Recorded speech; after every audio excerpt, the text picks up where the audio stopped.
Hello everyone, અમારી YouTube ચેનલમાં તમારું સ્વાગત છે. તો સૌથી પહેલાં ચેનલને સબસ્ક્રાઈબ ન કરી હોય તો સબસ્ક્રાઈબ ચોક્કસ કરી દેજો. સાથે લાઈક ને શેર કરજો, કમેન્ટ બોક્સમાં કમેન્ટ કરજો.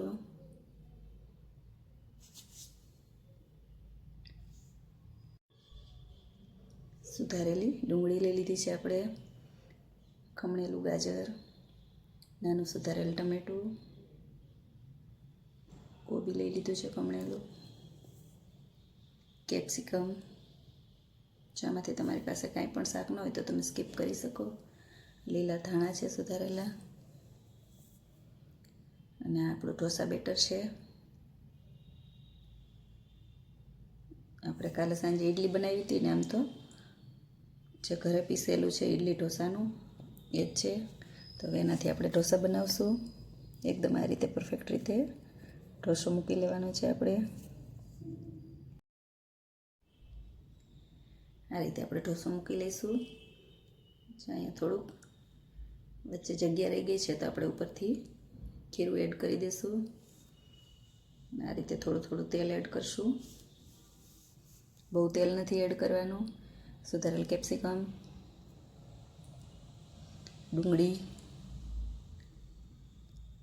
ટમેટું,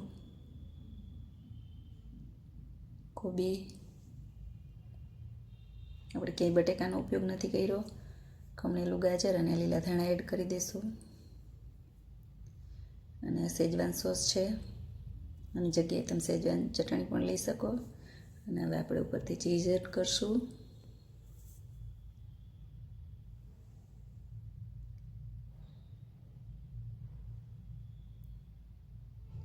હવે આપણે આને બરાબર રીતે હલાવી લઈશું. જો બાળકોને અને મોટાને પણ ખૂબ જ પસંદ આવશે, કારણ કે તમે જેવો બહાર ખાશો ને એવો ટેસ્ટ આવશે એકદમ. એક વખત તમે આ બનાવીને ખવડાવશો એટલે વારંવાર માંગશે. આ રીતે એને આપણે પાકવા દઈશું. જો ખૂબ જ વરાળને નીકળે છે અને સરસ રીતે પાકી પણ ગયો છે. તો આ રીતે ફરતી બાજુ આપણે પહેલાં સહેજ રીતે ઉખેડી લઈશું.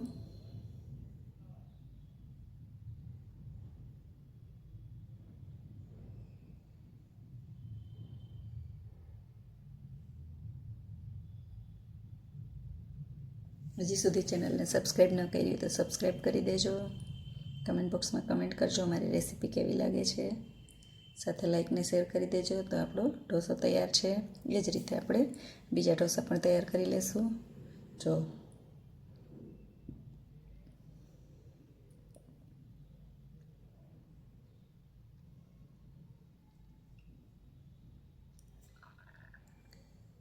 તો કેવી લાગી મારી રેસીપી કમેન્ટ બોક્સમાં કમેન્ટ કરી દેજો. એકદમ સરળ છે અને નાના મોટા બધાને ખૂબ જ ભાવશે. Thank you for watching. બીજી રેસીપીમાં આપણે મળશું.